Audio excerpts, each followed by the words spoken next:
Welcome to the simpliHŌM podcast, where we educate, inspire, and entertain real estate entrepreneurs seeking a casual and practical podcast. We're here to simplify your life and business. You can find growth anywhere. And as long as you have an open mind and take those opportunities to learn, then you're going to grow from it. The easiest thing too is just always being in your zone of genius. What you are passionate about and are good at. The mindset shift is drastic when you're thinking of I am this person as opposed to I want to become or one day I will be is huge.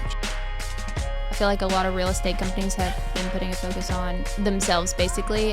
Recently, we've been putting it on the agents, and that's when our socials have been doing the best. It's become really personal, and we've gotten a lot more traction. What's up, everybody? Welcome back to another episode. Way to ruin that intro. Of the simpliHŌM podcast. Just a big O. We are joined today by the usual crew. Actually, we're all wearing the same clothes. If you're watching this, we have Sean MyQ. We filmed. Why draw attention to that? Because you got to get it out just right That's from the how get-go. I am. If something's wrong, It's I'm not like Sean and I don't wear the same clothes every day. I wear the anyways. same outfit every day. Yeah, you would never know. You would never know that Sean.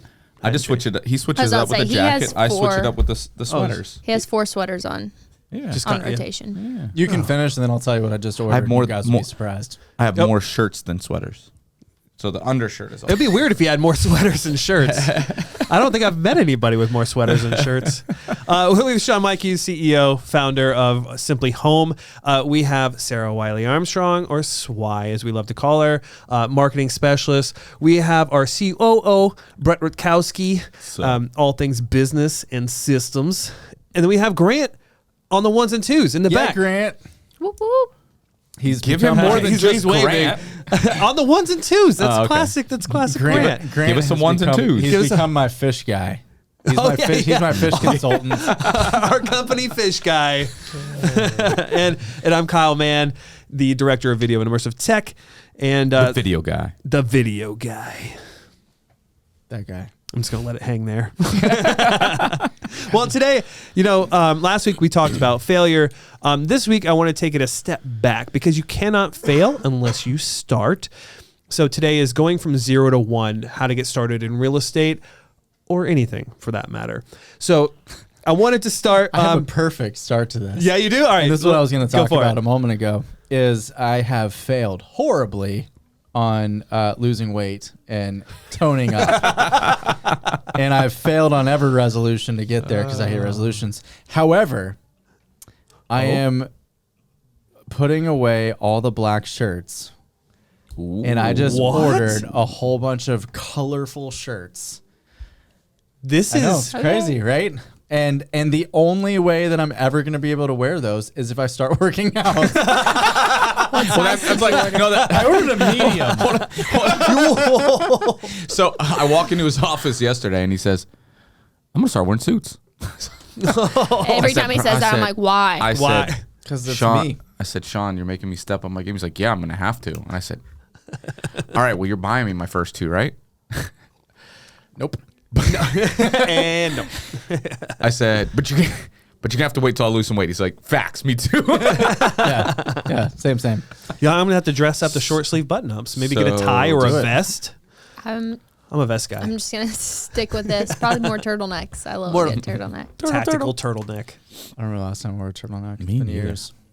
It was middle school for me. I wore a green one. I had the ramen noodle hair. I had frosted No, tips. you And at the didn't. same time, Bye Bye Bye by NSYNC came out. Justin Timberlake wearing a green turtleneck with frosted tips. It was the ruined I had seventh grade frosted for me. What? Hold on. What, Fourth grade. I Were had you- frosted tips. You did? Yeah. Oh, yeah. Yeah, I dude. used to get highlights all the time. was it? Came out just before or after? Before, you wore it? I wore it before. Like literally, I showed up to school and they're like, "This is you look like Justin Timberlake." Do you guys And it remember- wasn't cool. That's not cool to hear when you're a fourth grade boy. Do you remember the last Super Bowl when, was it The Weeknd? Mhm. That did the last one? Yeah. And he was wearing the red suit jacket and the black shirt and the black pants. No. And there was like 200 Seans on the screen. Yes, I remember And I this. was like, oh, they chose my outfit. Yeah. We Anyway, need to clip I that haven't into worn a the meme. Speaking of, he hasn't worn the red one in I months. haven't worn the red one since the Super Bowl. Didn't you spill something on it? No, I don't think so. Did I? I thought you had. I went and bought you like 3 suit jackets that day. That was a black suit jacket, and I think it's because I tore it because I was too fat. Oh no! Facts. That's sad. Wow. Anyways, What a chaotic so start. I'm gonna start working out, and let's start talking. So let's start about how are you going Let's to take go a- from 0 to 1 starting to work out? Well, I'm not gonna do what Taylor did. Taylor was off for 3 months. Yeah. Yeah. Months, right? 3 Yeah, months. months. Yeah. And then went a little too hard and pulled his back Yesterday. yesterday. So I'm Day going to one. try not to do that. I'm going to start walking again. Must be hard being as old as you guys. Yeah, you'll find out. Wow. I'm just messing. I'm First messing. burn from All right, SWAT. we're gonna Alright, catalog this episode. First. Hey Google, set a ever reminder burn. for 5 years from now. Remind SWAT. I mean, it'll be almost 10. She'd still be in Fish third. guy. She'd still be under 30. Oh my! Jesus. How old am I? 10 years, bro. Hey, fish guy, terminate this podcast. Start fresh. All right. Okay. Start right. fresh. Seriously, All yeah. right. Here we go. All right. So I did some research online. All right. So I was on the interwebs, the information So superhighway. surprised by this. And I started to look up, okay, if you wanted to get into real estate, what type of interview questions would you be asking a potential brokerage? I'm not going to go through every single one of them, but obviously that's some of the things. That's good. I hate you so much. And then we have support, culture, and splits. Those are the top 3 that people usually look for in a brokerage. You know, is the support staff there to support you? Does it have the right culture? And what do the splits look like? I thought maybe this would be a good opportunity to hear from the most qualified person to answer these questions. But for you, if there's a real estate agent right now, this is just thinking about getting into real estate in general, what sort of things do they need to be, what sort of things do they need to be thinking about looking for when they first get started in real estate? I love this topic because I made this mistake, but go ahead. Go for it. Well, they should be looking for joinsimpliHome.com and For the rest sure. will be handled. I mean, if support, culture, and splits are the conversation, the reality is there's always the shiny object syndrome. I had one of those moments where I said something on a coaching call last week, and I was like, "Oh, that was brilliant! Great job." If you fall into shiny object syndrome, it should be an SOS that you're not focused on the right things in your business. Ooh. And unfortunately, when you're brand new, it's pretty easy to go, well, wait, why am I giving away 30% of my commission when I could have 100% of my commission? And it's because 70% of something is better than 100% of nothing. And so, you know, from those 3 things you just mentioned, we have 21 staff members all in-house. We have an amazing culture. All we do is laugh in the first 5 minutes of our podcast. We shoot each other with Nerf guns. We throw snowballs at each other. That was great. That was awesome, yes. And we have 100% commission splits. And so one of our goals has been to how to provide all that value so that people can see it when they're brand new, and then people can see it when they're extremely experienced. And we have, you know, teams that sold 600 houses last year, and we have individuals who sold 100 last year, but will sell 200 or 300 this year. And then we have brand new people who haven't sold anything yet. Yeah. And one of my biggest downfalls when I got into the business is I got big on like, hey, let me learn from some folks. And then I had some instant success, and then I thought I knew everything. Which led to, hey, let me go to this 100% commission firm. And then I made $0 for the next 7 months and almost quit the business. And so with that, people need to stop being so short-sighted. And I talked about this last week about being short-sighted in lead follow-up and activities and so on, but also in the fact that like the commission splits that you're earning today, yeah, sure, they might be a little bit less than what you would prefer. But if you're getting that knowledge and you're learning from an experienced mentor who can guide you to that success, then it's going to actually bring you success when you get to that 100% commission. I often joke in our orientations that I had my real estate license for a month. It's because of that very thing. I had, when I first started, my first business that I ever started was a real estate investment company, wholesaling. And we had phone calls coming in, we had leads coming in, And then I realized once I got on the phone with people, I didn't know anything about real estate. I knew nothing about real estate. And I'm like, oh yeah, we could totally, and I was working with a couple other people. And so I was like, okay, so clearly I just need to know more about real estate. But thinking like wholesaling, you get this ingrained in your head, the investment mindset is like, oh, I get $5,000 for a contract assignment. That's a lot of money very quickly. And then I get into real estate, and I'd work for a company out in Murfreesboro. I mean, everybody there was super nice, had a mentor lined up, but I could not get over the fact that I only got 3% of, the sales price. And I was like, but I could do that, or I could get like 60% on like on flipping a contract or, whatever it is. And I got so caught up there that I didn't take the opportunity that I had at the time, which was I was going to be mentored by one of their top agents. I mean, they were a family friend. And I was too short-sighted, and I got discouraged. I was like, I can do better myself. Did not do better by myself, not in the least bit. So I think that's, for me, I was extremely short-sighted in that decision to move away from being an agent when I could have gotten the education that I needed. Yeah, and for me, the mistake I made was, and I tell especially brand new agents, they go into it thinking like, oh, the first brokerage I speak to is the one. Like they go into it thinking, oh, the broker's interviewing me. No, it's the other way around. Yeah. You should be out there interviewing the agent or the brokerages. Great. Trying to find the right fit for you.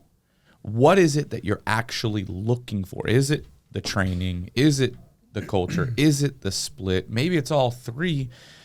And you'll know once you get to that right one, what the right fit is. For me, I didn't. I just went with, it was a family friend. They said, oh, just come hang your license here. They give you this, they give you that. They didn't give me anything. It was a 60-40 split with a 6% royalty on top of that. Well, like, yes, I didn't make anything for the first 18 months, but after that, like, there was no training. There was nothing except for how to go after for sale by owners. That's all we got. And I knew instantly that's not what I wanted to do. Yeah. I soon learned to enjoy those things. But at the beginning, that I knew that's not what I want to do. I fast forwarded 2 years and I gave up $40,000 for no support, no culture, no nothing. I then obviously at that point I'd gotten as much as I could out of that brokerage, which was nothing. And I had to make a decision. And the first decision I went with, I knew I wanted to be at a RE/MAX at that time. Mm-hmm. At that time, there was something about it. I just knew that's the brand I wanted to be at. Had nothing to do with the offices.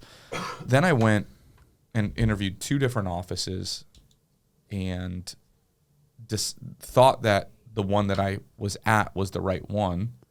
But I was okay understanding that once I got in, that comes to like knowing the last podcast we talked about knowing when you had a failure and learning from it. I made a quick decision like 4 months in. I'm like, nope, I'm not going through another 2 years of being at the wrong brokerage. And I instantly switched over to the other RE/MAX. And then with his mentorship, guidance, and helping me grow my business, absolutely skyrocketed. And that's when I made more money than I've ever made in my life. So I had to go through, I went through, looking at it as, okay, I was giving up money. No, I was spending more money a month being at the RE/MAX than I had ever spent monthly being at the Century 21. But in the long run, yeah, I had a higher split, but I had more risk. But I was okay doing that because I actually had the support and the culture that I wanted to be around. It had nothing for me. Yes, of course, money, but I knew I had to put in the work to make the money. It wasn't about, because I went from a RE/MAX that was $95.5, $278 a month. He didn't charge, most are $800, $850. Like, he charged the base minimum that RE/MAX charges every single month. That they charge for the branding and all that. Yeah. I left his office and went to the other RE/MAX where I was then paying the full amount, $800 a month. So you for the longest time you were onboarding new agents. Yes. So you came in contact with every single agent that came into this company. Did you? I didn't talk to you about this in advance, but like, in that process, were you privy to anything, the needs of some of the newer agents? Did you know what they were looking for? Did you see a pattern in anything? Like you said, the culture, what were the three? Culture, support, and splits. Yeah, so culture, support, and splits seemed to be the hot topic Really? for all of our agents, honestly. They were almost blown away sometimes about what we charged, what we were doing, how we were providing support. So we were doing something different, and they could tell. My favorite is when you get the question of like, what's the catch? That's how Yeah. you know, Right. like, Yeah. that's how you know you're providing true value. Yeah. And people feel like they're winning Yeah. because they're like, wait, what's the catch? There's no catch. Yeah. Our model the whole time has been scale. Like scale or Yeah. it doesn't work. Well, So I we scale. I had a conversation with one of my clients, right? You know, Kevin, and came through the same thing there. You know, it's like, well, if you can, how are you making?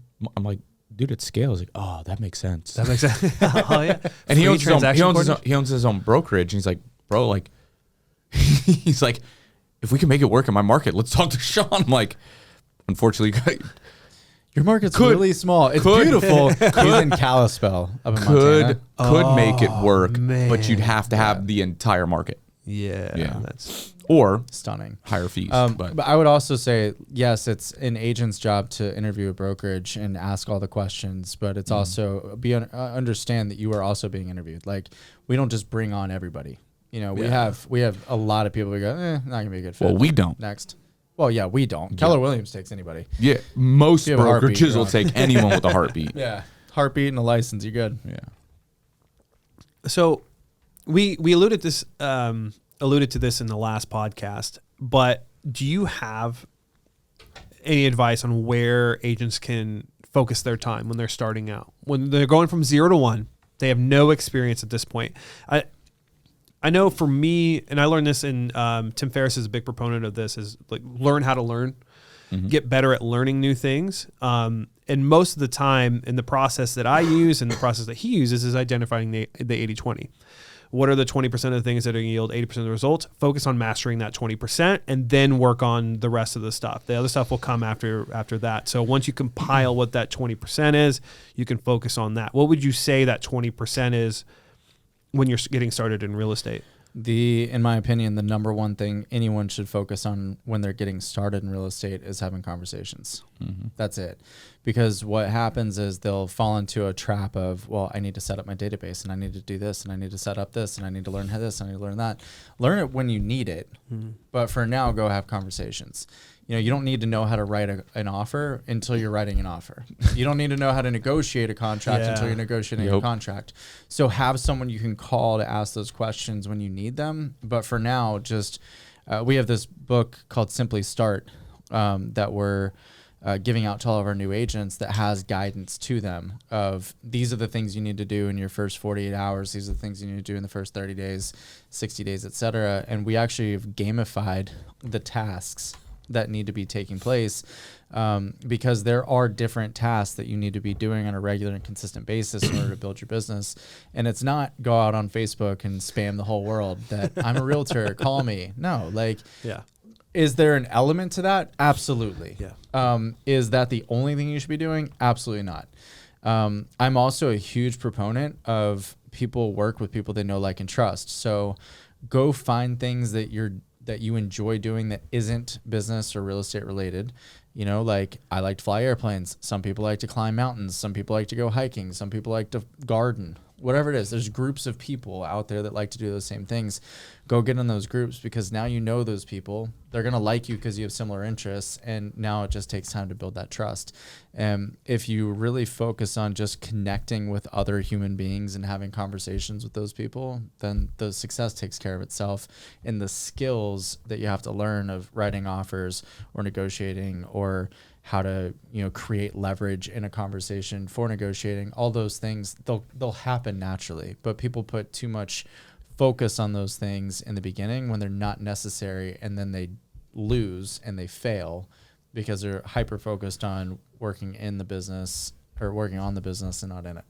It's kind of like, I mean, you're a big proponent of this, Brett, but like you can't learn your way to mastery. You have to practice to mastery. So even if you, I mean, maybe it's it's important that you don't go into something completely blind, but to think that you are going to like read, like do all of the research beforehand and have everything you need to execute on something is false. Like you just have to. You can overanalyze, but have you ever heard the quote, ignorance on fire is better than knowledge on ice?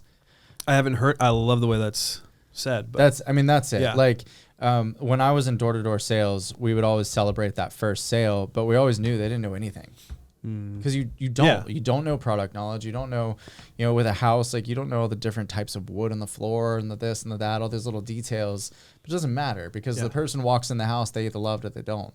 That's true. They either see it or they don't. They whatever. And so it's one of those things of like you can get hyper focused on scripting and dialogue and what you're supposed to say and how you're supposed to say it, or you can just go talk to people and be a human being and say, hey, look, let's go. Like, you want a house? What type of house? Where do you want the house? All right, I can do that, because that's all that matters. And then let the rest work itself out. Yeah, I was, when I first got, the reason why I didn't really sell anything my first 18 months of real estate was solely because I was a learn-it-all, right? I wanted to learn it all. I was afraid to go out and write a contract because I thought that I would mess up, and then until I wrote my first contract. Brett's a little analytical sometimes.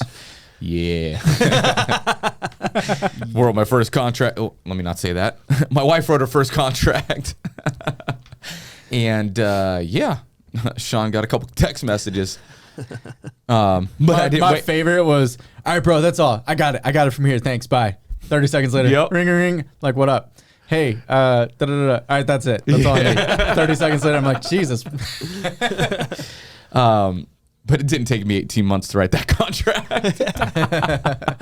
But yeah, so I wanted to learn everything. And getting started in real estate, if I was brand new, again, now knowing what I would focus on, one, I didn't go after my sphere of influence. I didn't call people and connect with them and check in with them and say, oh, by the way, I just started my real estate business. So not even asking them for business. If you know anyone that's thinking about something, I'd love to be connected with them.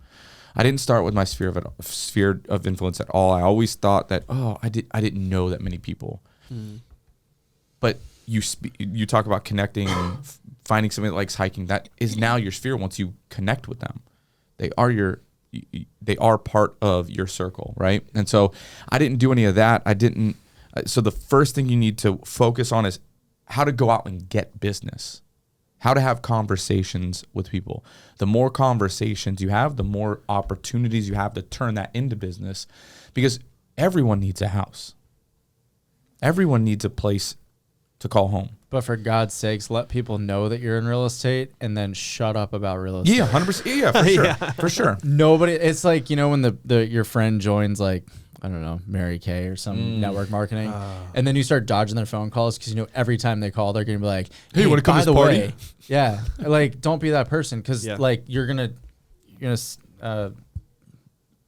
you can alienate. You're going to alienate. As soon as you get in real estate, that's what they're going to alienate your think. sphere. Yeah. Mm-hmm. That's the caveat to the you miss 100% of the shots you don't take. Also, too, if you take that shot over and over and over and over again You're at the always same gonna person, miss. you're like, you could permanently like eliminate somebody as a potential client, because that's Yeah. So that the first things first is learn how to go out and get business. Second thing is then learn how to write the contracts, negotiate, become the expert. And then the third step to that is systematize and because as you're going through that process, you're going to be like, all right, this is how I wrote the contract that time. This is how I followed up with this. Then you systematize the process of anything you do more than once becomes a system and a process. Once you have that, and then you can start finding what you're not good at, what your weaks and your weaknesses and what your strengths are. Then you can start delegating. Now you have a true business. But we all get stuck. Most of us get that's stuck. Step 2. That's not step 1 is learn how to get business, how to speak to people. Not even how to. Pick up the phone and just talk to people. Yeah, the first step talk is to just people. Talk to people. That's it. So when you were doing in school, I mean, I don't think we stress enough. Although you don't have any experience in real estate, you have experience in overcoming so many. You do so much. Like the times I talked to you, like, oh yeah, I was in grad school while working a full-time job while cheering. Like I mean, the experience you have across those fields, Yeah. what advice would you give to somebody who is starting in real estate for the first time? It doesn't have to be real estate specific, but as somebody who is constantly learning new things, how do you go from that 0 of not knowing how to do something to 1 to just like getting it accomplished? I think my biggest thing is to just start, kind of how they said, just talk to people, like just start. Like for me, when I started gymnastics, I was doing cartwheels in the soccer field, and my parents just let me start doing what I wanted to do. And same with cheer. When I was done, I just started. I knew nothing about cheerleading other than I knew how to tumble from gymnastics. And then with CrossFit, I just started. I wasn't one of those that's like, I'm going to go 3 times a week. I'm all in. That's my personality. And so I just started, and same with this job. I didn't know what I was getting into. I had never. Hell, I didn't know what we were getting into. We didn't know. And I just started. And so that's just been my biggest success, is just starting. Anything I do, I just start. It's not going to be easy, but if you feel called to it, you're going to be equipped. So this is not even remotely related to starting, but it's something that I think a lot of people need to hear from you, because you were phenomenal at it when you were juggling, new wife, grad school. I was doing a lot of things. Everything, cheering, working full time, like everything. I was you're doing part-time jobs as well. Trying to learn, also part-time work, Proctoring exams. And we have, and there are just in the nature of the industry, there are a lot of part-time agents who are working a full-time job somewhere and trying to get into real estate. What advice would you have for them to juggle that effectively? I mean, you have to be committed to it. It was something that I knew. I loved my job. I felt called to get my master's. I felt called to keep cheering. And if you feel called to real estate, but you're not full-time yet, if there's a will, there is a way. I saw my parents struggle financially, but I saw them pick up a ton of work. Same with Miller's parents. We watch our parents work so hard. And so I had this work ethic that I was going to get things done. And so if you truly want to do it, you will find a way. I'm not saying stay up every single night and don't sleep, because then you're going to be a cruddy worker every single day. But like Sean always says, a lot of the hours that you're working, you're not really working. You're just making yourself busy. You're not being effective. And so be effective in the places that you're working. If you are a grad assistant, you're going to be the best grad assistant there, and you're going to finish your job fast because they didn't expect you to do that well. Same here. If I'm going to do the socials, I'm going to do engagement, and I'm going to post, and I'm going to get my stuff done. And if there's time for extra stuff, then I have extra time for stuff. Just getting my stuff done to the best of my abilities. Did you find that you eliminated other habits? Like, a lot of people go home and they flick on the TV. Like, was that something that you sacrificed the TV for juggling? Yeah, and you got to think about it. I was doing all these jobs and stuff, so I didn't have time to just go home and chill. A lot of the time, me and Miller knew that our first few years of marriage, we were going to be working a lot, but we were still going to spend time for each other. So there were things that I made a priority. But if I wanted to watch TV, I was going to have to find a way to do it while I was working. So there were times I was onboarding agents and I had YouTube playing in the background. But if that was going to be too much of a distraction, then it was going to have to go. So if I was going to mess up on onboarding someone, then that was going to be the sacrifice, was the TV, not my jobs. I think something that you said should be, I want to take some time on it. It shouldn't be understated. You and Miller had an understanding. You guys had communicated in advance, we're going to be working on this. Mm-hmm. I think that support that you received from your significant other, likewise, the way you supported him and he, mm-hmm. you, I think that could be whatever your ambitions are when you get into real estate, that needs to be clearly communicated to your significant other, mm-hmm. if you have one. Yeah. And so the Simply Start guide that Sean was talking about earlier that we provide our agents now, that I've been reading over it for typos and stuff. And so I've read it several times. And one of the things is when you have a goal and a purpose, letting your mentor know, letting your significant other know, letting your family know. And so I think that goes along with that. Yeah, it was a source of accountability for sure. But accountability and support are often hand in hand. Just most people separate them. Yeah, and to touch on this topic too, it's being able to, because a lot of individuals do start with a full-time job, and they know they want out of their full-time job, but they're not willing to let go of that income. So they start part-time in real estate. And the issue that I see from time to time is that they're not clear on what that actually looks like, and they're not actually willing to put in the actual effort when it comes to, okay, yeah, you're tired when you come home from work, but what's more important, getting your real estate business started and off the ground so you can quit that 9 to 5, or turning on the Netflix and sitting there just to watch TV. I deserve this television time. Yeah, like people want to celebrate before they actually won. Yeah. What are you celebrating? And if that's your relaxation, you'll find a time to make that fit into your schedule as well. I can't tell you how many times I'll watch a video in the shower. I need to get a stand for my phone because it has fallen into water. Reach out to my wife. She's got. Are you serious? That's a thing? It like clips onto the glass, and it's like you would yes, have in a car. I need a little stand because I dropped it in the shower. I don't do it, but there's a shower curtain that has a pocket in it on the outside, like a clear shower curtain. Yeah. You can put a little phone in there. Yeah, but then I'd have like to turn towards the curtain. I can't. That's where I go to think. Mine is driving. That's mine too. I don't listen to nothing. And that's what I'm saying. If that is something that if you're someone that you've worked hard and at the end of the day, you're like, I just want a little 30-minute, and that's your pick-me-up. It's like some people need a cookie at the end of the day or a little piece of candy. Sean needs multiple.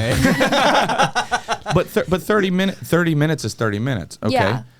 So plug it in somewhere 3 hours, that you're doing 4 hours. Yeah, that's a So I caught at the end of this year, I caught myself, and this has nothing to do with going and starting, another real estate. Like I caught myself at the end of this year too, like just going home and doing nothing. Like, bro, one, simpliHŌM is not where I want it to be. Stepping into this role, my own business is not where I envisioned it to be after 5 years. I'm like, what the hell am I doing sitting here? I mean, it took like a month in, and I'm like, I've wasted not a month to watch a TV, but today. a month of literally going home. And Ryan and my wife knows I'm a workaholic. If I'm bored, I'm not gonna just sit there and veg out and just watch TV aimlessly. If it's a TV show that I'm super into or a movie that I really wanted to watch, yes, I'm going to. But I always have my phone working, an iPad or a laptop or something. But like the last month of the year, I'm like, I didn't want to do anything about it. Right. But as that kept happening, I'm like, look at all this time I'm just wasting. You know what I mean? There's going back to the I think it was the last podcast. I don't know. I'm confused now, but I think it was the last one of that like rut you kind of get in of, maybe it's negativity or laziness or whatever the case may be. I think it's really easy because I kind of went through that same thing.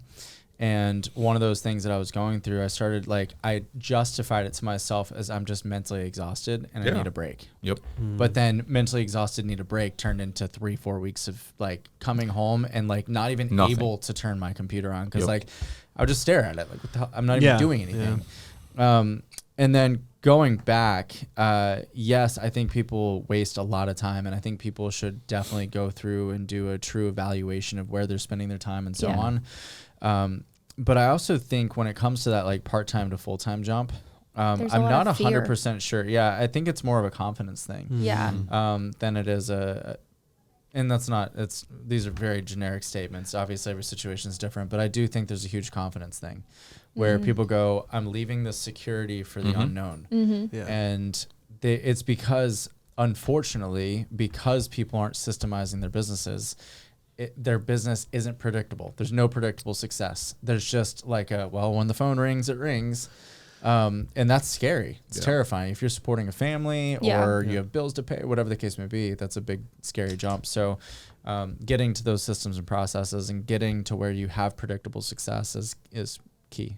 I never really recommend. I don't recommend it all that often, but sometimes you have to burn the boats. Yeah. But that's a lot harder. The more people you have. Yeah, for the right. And as long as it's hard too. I was able to burn the boats. It was just me and my wife. We were newlyweds. I was able to quit my job without any idea. I don't recommend that. And my business loan was a credit card with 0% interest for 12 months. I will never forget the day that we sat at Deep South Growlers in Murfreesboro, and you told me about. Yeah. You're like, hey, I want to pick your brain. I'm going to launch this business, and let's go for it, bro. That's so cute. Yeah, I think real estate's one of those cool opportunities where you don't have to burn the boats all the time, right? You could work if you truly put in the time, energy, and effort and really want to grow your real estate business. You can I've seen individuals crush it part-time and never leave their 9 to 5, and they love it because, again, they systematized, they did it right.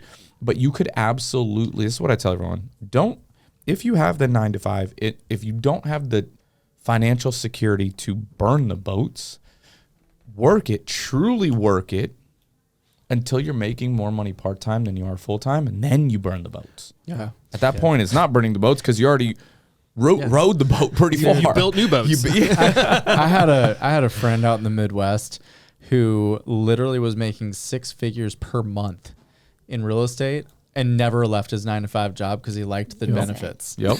Must be- I have a client. I'm like, buy the benefits. Yeah, Who cares? for real. I have a client in DC, or he's actually Maryland, but was a firefighter in DC, and up until probably like 3 months ago, had a team, full-time real estate business. Now, yeah, it's a little easier as a firefighter because you work 24 hours off 48, right? But he just quit. He's like, man, I held on for so long because, one, he's like, that's just my play money now. And then 2, obviously the benefits that he had with the healthcare was fully paid for, everything. Oh, yeah. But he's like, it just kept getting in the way of my vision. I'm Yeah. like, well, you said that like 2 years ago, but at some Glad point, you finally recognized at some point, it really does get in the way if you truly have. He's like, man, I was just making. Every year he's made more and more money, right? And so It's a good place to be in. At some point, it's like he got to the point where it's not even the benefits didn't outweigh the feeling of him going in. He's like, man, I wrote it out where I would just switch shifts with people and keep switching. And he's like, I didn't work for like 6 months. Well, I want to keep this. I want to move on to the next subject here. So let's talk about mentors a little bit. 0 to 1. How important is a mentor? How do you find one? Join simpliHŌM and we'll assign one. I'm just full of all the First plugs episode today. that he plugs us. Yeah. Plug. You got to find somebody who is where you want to be in success, and then you have to ask if they'll mentor you. I mean, it's really that simple. Is it necessary for you to have a mentor? I would highly recommend you either have a mentor or you join a team. Yep. For your If I was to start, and we talked about this with my wife, joining a team, just because I don't have the capacity to truly mentor her. But same thing, like trying to find the right team and the right fit for her. If I was to start real estate over again, I would absolutely find almost like going after the brokerage, going after a team. What do they offer? Because knowing what I know now, the splits don't mean anything because 50% of 0 is 0. Yeah. Right. 100% of 0 is 0. So if you're not, that's the route that I would go. But a mentor is huge. Just understand the mentor does not have to be real estate related. It's somebody in success that is to a point where you're at, that can help you quickly. You can learn from their mistakes, essentially. I would say, yeah, that's the temptation. Is like you have the confidence and maybe even the skill set and ability to do the work, but why would you not rely on somebody to? He lost his eyeball. Throwback. So, I mean, I think, yes, you can get it done by yourself. Yes, Yeah, you absolutely. can figure it out on your own, but it does make it a lot easier and a lot quicker. The path to success becomes a lot easier. Yep. Yeah. And you can speak to somebody. Yes, it obviously perfect world. You'd love somebody to be in the real estate industry, but you don't have to. You just want to go to somebody that can see your business from a 30,000 foot view.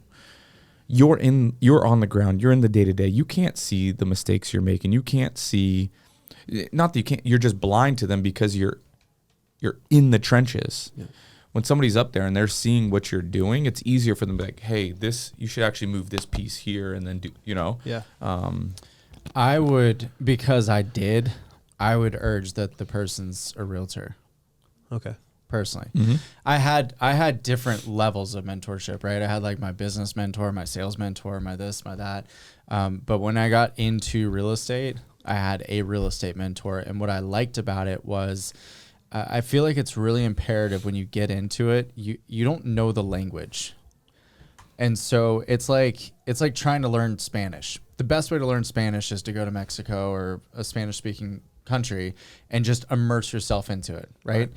And so I think the best way to have success in real estate or any industry, truthfully, is to immerse yourself into it. It's really helpful when every single conversation in your life is real estate related.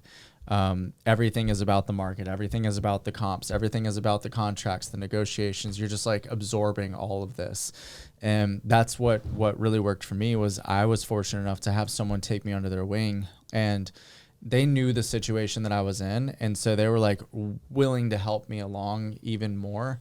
And it was like, they weren't giving me stuff, but it was like, hey, I don't have time to deal with this lead. Can you call him? And so I'm like having those conversations, and I had my own back against the wall. So I'm like, I've got to make these work. I've got to have good conversations, got to set the appointments, etc. So I think it's important if you're going to dive in and you're going to go full time, you have got to immerse yourself. Come to your office, talk to other people. I would go out and shadow multiple agents in a day. I would go learn this person's style, this person's style, this person's style, takes a little bit of each of their style and make it my own style. I think that's really, really, really important to do. Yeah, I think the production assistant on a James Cameron film has more experience than the guy who just started in videography. I mean, the production assistant is one of the lowest positions you're going to have on set, but that person, because of the fact that they're around people that are really great at their job, even just witnessing, even if they're not the ones doing it or even being told what to do, they're able to witness what success looks like and what top tier talent looks like. Yep. I think that's so we're already getting close to being out of time. This one went by really fast. It's like go fast. It went by really it's like fast. a 12-minute episode. No, we're at 42 minutes. 42 minutes. Yeah. So I do want to leave off. I didn't know that was there. Yeah, try not to. Yeah, a little anxiety there. Let's leave off. So again, talking to somebody who is at zero right now, looking to get started with real estate, or just whether it's a business, whether it's a new venture, a new job, what is a resource that someone like that can go to? And it can be real estate specific if you want it to be. But if you could give one resource, whether it be like a website, a video, a book, a podcast, where would you recommend people start? I mean, if it's so Join simpliHŌMe.com. Yeah, join simpliHŌMe.com. No, Simply Home podcast. I mean, truthfully, I think people should be spending a lot of time on YouTube and on what's the Amazon book thing? The Kindle? Audible, yeah. Oh. To where, you're really working on your self-improvement and you're getting the knowledge. The knowledge is out there. The knowledge is free. Like, don't let somebody sell you this knowledge. It's out there. You just got to dig a little bit and find it. And that would be the first step, is find the people who are massively successful, the Grant Cardones, the Tony Robbins, those types of people, not for the hype message so much as the nuggets that are buried in the hype message. Our goal here is to provide value. Hopefully people will continue to listen to us, and hopefully we are providing value and doing our jobs. But I think there's so much knowledge out there. You just need to find it. And then more than anything, don't analyze it to death. Just take action. Nice. So why? Well, She looked at me like I'm next. I was like, look, I don't have any resources, but I think he's right. I learn a lot from YouTube. I learn a lot from books. I'm on a fiction kick right now, though, so I'm not really learning anything in that sense. But yeah, just plug yourself in, get started, whatever that looks like for you, but just don't stop learning. Yep. So I'm going to give and I don't know if you've read this or not. And when somebody asks, like, where do I get started? What book do I read first? Essentialism. Yeah, it's Done. solid. Ooh, I Greg don't know that McKeown. one. Yeah. Essentialism. That's nice. Best book ever. The power by doing more, by literally doing more by doing less, by saying no. really helps you get into, especially those that are starting out and have to work 2 jobs, right? It really helps you understand how to cut things out of your life, your business, that lead to the outcome that you want. How to decipher, am I making this decision because it's going to get me one step closer to my goal? And then the second book I would recommend is Vivid Vision by Herald. Hands down. So yeah, now how do I make the decision? But more so, and you could probably cross-reference them like one versus the other in which order you read them. Vivid Vision is going to teach you how to get clear on your goals, your vision, what it looks like for the next 3 to 5 years in your real estate business. And then you're doing that while you have the right mentorship or team that you're part of, because that'll be your real estate experience. Yep. There are real estate related books out there, but there's nothing better than actual, like Sean said, immersing yourself in the industry, in the day-to-day that you're going to get, because everyone's real estate business is going to be different. You can go read Millionaire Real Estate Agent and get really good advice there, but it's how one person ran their business. Yeah. Now, yeah, they grew it to a huge, but we do it different here too, and it's really good success as well. So, but those 2 books, if you only read one, Essentialism, hands down. I'd say so I don't have any real estate advice, but I would say strictly on mindset alone, I think Meditations by Marcus Aurelius, really it's a peek into the mind of one of the greatest rulers the world has ever seen. And it's cool to get the mindset. This guy had more power than any other person in history. And in his journal was talking about how he can become less and how he can serve his people and how you can, how to deal with conflict, how to stay humble. And I think that's really great. 80-20, or the 4-hour work week on 80-20 principle, focusing on 20% of things that yield 80% of results. And I would say the thing that helped me realize that your start doesn't have to be perfect, The Art of the Start by Guy Kawasaki, who was one of the first Apple employees very early on. But yeah, that's it. If the start has to be perfect, you're never going to start. True that. So get started. What'd you say earlier, Swan? Guys, thank you so much for joining us on another episode. Leave a comment. We're on YouTube. We're on Facebook. We're on Instagram. Let us know if you like what we're doing. Hey guys, it's Swy. Thank you for joining us this week, and we really hope you got some useful information and we made your day a little bit better. If you're interested in joining the movement of realtors getting their time and life back, check us out at joinsimpliHome.com on the browser, at simpliHOME on socials, or in the description. See you next week.